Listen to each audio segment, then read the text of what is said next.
भाई अगर तुम लोग को लगता है कि आरएनए का मतलब सिर्फ सिंगल स्ट्रैंडेड मॉलिक्यूल जिसमें यूरासिल रहता है, तो CSIR नेट के इस पार्ट सी के सवाल को देखो। एग्जाम में यहाँ से ऐसे डायरेक्ट स्टेटमेंट्स आते हैं, कंफ्यूज कर देता है। आओ देखिए इस सवाल को।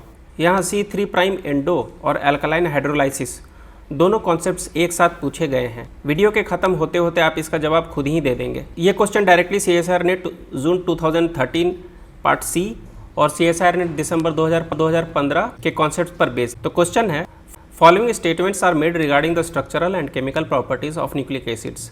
आप इस वीडियो को पॉज करिए और क्वेश्चन को पढ़िए और आप इसके आंसर को कमेंट बॉक्स पे लिखिए। इसका आंसर है B, that is statement A and C are correct. Statement B गलत है क्योंकि आरएनए हमेशा ए फॉर्म अडॉप्ट करता है, बी फॉर्म नहीं। स्टेटमेंट डी गलत है क्योंकि आरएनए में मेजरली एंटी कन्फर्मेशन होता है, सिन कन्फर्मेशन नहीं होता है, इसलिए ए और सी बिल्कुल सही। आओ आज के इस वीडियो में हम बात करेंगे आरएनए बायोलॉजी और उसके स्ट्रक्चरल प्रिंसिपल्स की। हम देखेंगे कि आरएनए केमिकली इतना रिएक्टिव क्यों है और CSIR यहाँ से कैसे बवाल क्वेश्चन पूछता रहता है। तो लेट्स डिकोड द आरएनए। आज हम पढ़ेंगे आरएनए। आरएनए का फुल फॉर्म है राइबोन्यूक्लिक एसिड। ये सिंगल स्ट्रैंडेड होता है। ये बना हुआ होता है 3 कंपोनेंट्स से, phosphate, ribose sugar, nitrogenous base. Nitrogenous base जो है एडिनिन हो सकता है, गुआनिन हो सकता है, साइटोसिन हो सकता है और यूरासिल। यूरासिल जो है वो सिर्फ आरएनए में ही पाया जाता है, डीएनए में नहीं पाया जाता है। आप इस इमेज में देख सकते हैं कि जो आरएनए है वो सिंगल स्ट्रैंडेड है और हम लोग आरएनए को रीड करते हैं from 5 prime to 3 prime. 5 prime पे आप देख सकते हो 5 प्राइम पे फॉस्फेट का प्रेजेंस है और 3 प्राइम पे हाइड्रोक्सिल है। जो आरएनए का बैकबोन है वो शुगर और फॉस्फेट का बना हुआ है। आरएनए का खास बात होता है कि इसमें यूरासिल प्रेजेंट रहता है और डीएनए में यूरासिल एब्सेंट रहता है। डीएनए के पास 2 प्राइम पोजीशन पर सिर्फ हाइड्रोजन होता है, इसलिए वो शांत बैठा रहता है, हाईली स्टेबल है डीएनए।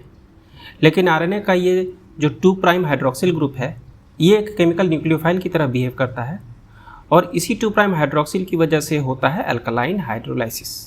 अगर आप आरएनए को अल्कलाइन मीडियम यानी हाई पीएच में रखेंगे तो ये 2 प्राइम हाइड्रोक्सिल खुद ही अपना फॉस्फोडाइस्टर बैकबोन पर अटैक कर देता है और आरएनए टूट जाता है, डिग्रेड हो जाता है। डीएनए बेसिक मीडियम में स्टेबल रहता है लेकिन आरएनए अनस्टेबल रहता है। एक और पॉइंट, आरएनए में थाइमिन की जगह यूरासिल होता है। यूरासिल में बस एक मिथाइल ग्रुप कम होता है, इसलिए यूरासिल बनाना सेल के लिए एनर्जेटिकली सस्ता पड़ता है। अब आते हैं हम लोग आरएनए जियोमेट्री एंड कन्फर्मेशन पे। यहाँ पे सबसे ज़्यादा डायरेक्ट मार्क्स मिलते हैं, शुगर पकरिंग और ज्योमेट्री। पकड़ को याद रखने के लिए आप लोग को मैं एक ट्रिक देता हूँ। R3A, R से हो गया आरएनए, 3 से हो गया 3 प्राइम एंडो पकड़, A से हो गया A फॉर्म। दूसरा ट्रिक है D2B, D से हो गया डीएनए, 2 से हो गया 2 प्राइम एंडो पकड़, B से B फॉर्म। इसे अपने कॉपी पर नोट कर लीजिए। इसका लॉजिक क्या है, आरएनए में उस 2 प्राइम हाइड्रोक्सिल का स्टेरिक हिंड्रेंस मतलब क्या होता है, पूरा भीड़ भाड़। तो स्टेरिक हिंड्रेंस की वजह से राइबोज रिंग जो है आउट ऑफ प्लेन चला जाता है, जिससे C3 प्राइम एंडो कन्फर्मेशन बनता है। और जब C3 प्राइम एंडो कन्फर्मेशन होता है तो ये कंजिक्यूटिव फॉस्फेट्स के बीच का डिस्टेंस कम हो जाता है।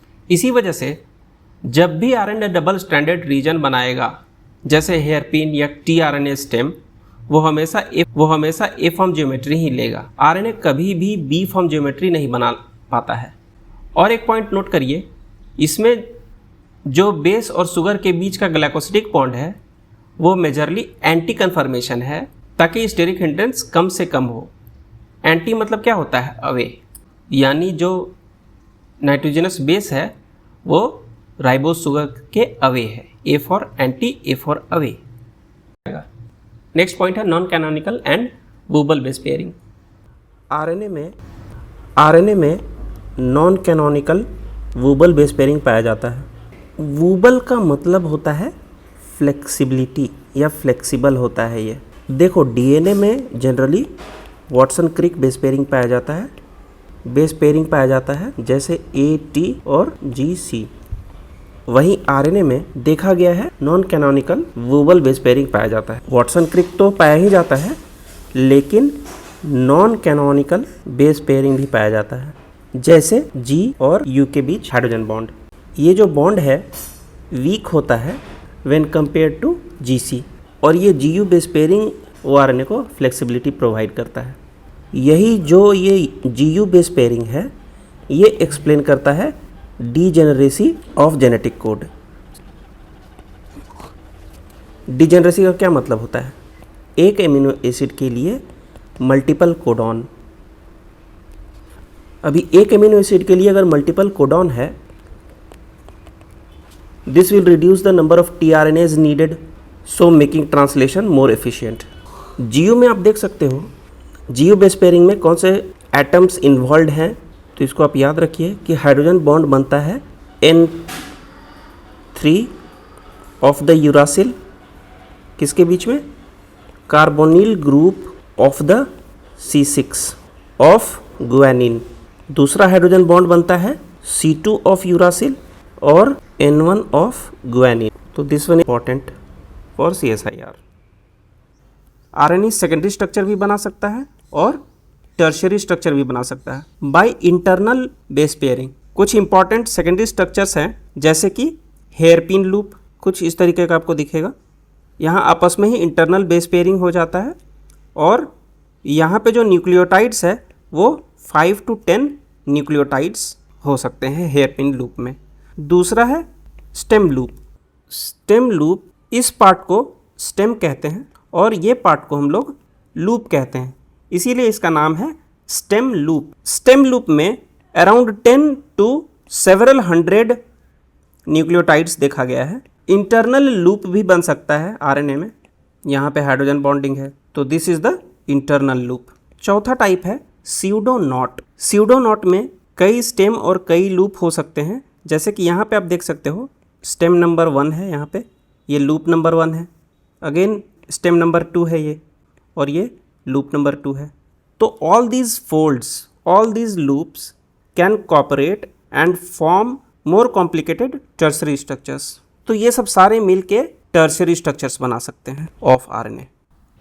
ये इमेज देखिए, स्टेम लूप में आरएनए खुद से मुड़ के सिंपल हेयरपिन बना ले रहा है, एक स्टेम और एक लूप। स्यूडोनॉट में हेयरपिन का लूप किसी और स्टेम से जुड़ के नॉट बना देता है। नॉट मतलब क्या होता है? गांठ। इसीलिए एचआईवी में इस स्यूडोनॉट के वजह से एचआईवी में राइबोसोम यहाँ अटक जाता है। स्यूडोनॉट वो पैलिंड्रोमिक या इन्वर्टेड रिपीट्स का होता है।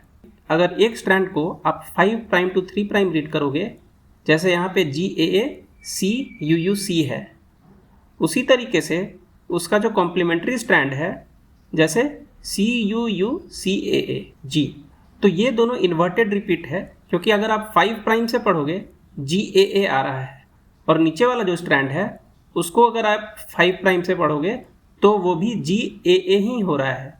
इसका मतलब क्या है? ये इन्वर्टेड रिपीट्स है।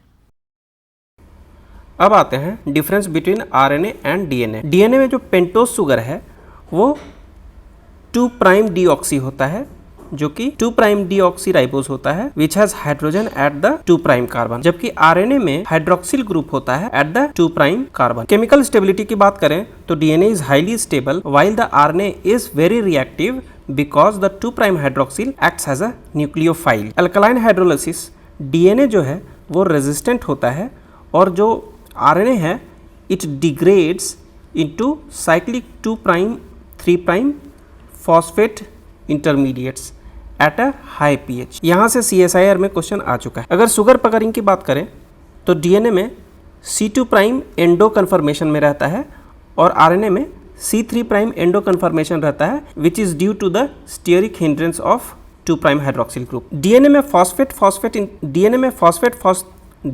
फॉस्फेट डिस्टेंस जो है वो लॉन्ग रहता है, अप्रॉक्सीमेटली 7 एंगस्ट्रम, और आरएनए में शॉर्ट रहता है और टाइटली पैक्ड रहता है। हेलिकल ज्योमेट्री की बात करें तो डीएनए में बी फॉर्म रहता है और आरएनए ए फॉर्म में रहता है। कभी भी आरएनए बी फॉर्म नहीं बनाता है। डीएनए में जो मेजर ग्रूव है वो वाइड रहता है और डीप रहता है, ताकि ट्रांसक्रिप्शन फैक्टर्स जो हैं आराम से इजीली बाइंड कर सकें।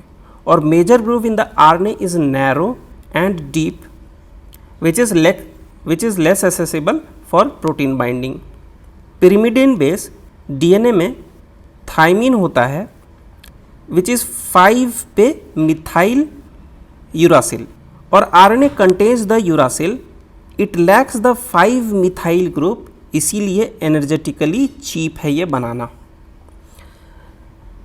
ग्लाइकोसिडिक बॉन्ड डीएनए में सिन और एंटी के बीच स्विच करता रहता है इन द जेड डीएनए, और आरएनए में ये हमेशा एंटी कन्फर्मेशन में रहता है, सो दैट स्टीरिक क्लैश ना हो। एंटी मतलब अवे है। CSIR का एग्ज़ाम फरवरी 2022 में ये सवाल आया था जो 90% बच्चे गलत कर दिए थे। तो क्वेश्चन है, a hairpin loop structure in RNA is formed when. आप वीडियो को पॉज करिए और इस क्वेश्चन को करने का कोशिश करिए और कमेंट पे इसका आंसर लिखिए। तो इसका आंसर होगा an RNA sequence shows inverted repeat complementarity. और एक सवाल CSIR जून 2020 में आया था, the thermodynamic stability of an RNA stem loop structure primarily depends on. आप इस सवाल को पढ़िए और अगेन इसका जो आंसर है वो आप कमेंट बॉक्स में प्लीज़ लिखिए।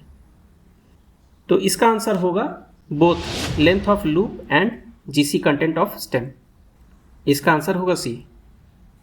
इसका सिंपल लॉजिक ये है कि G और C में 3 बॉन्ड होता है तो ऑब्वियसली स्ट्रांग होगा। अगर लूप में 4 से 8 न्यूक्लियोटाइड है तो वो आइडियल माना जाता है। 3 से अगर कम होगा तो स्ट्रेन है, 8 न्यूक्लियोटाइड से अगर ज़्यादा है तो वो अनस्टेबल है। तो भाई आरएनए वर्सेस डीएनए का कहानी तो सुन लिया, आरएनए और सेकेंडरी स्ट्रक्चर भी देखा, लेकिन ये हेयरपिन बन के करता क्या है, प्रोटीन कैसे बनाता है, उसके लिए चाहिए एक फैक्ट्री।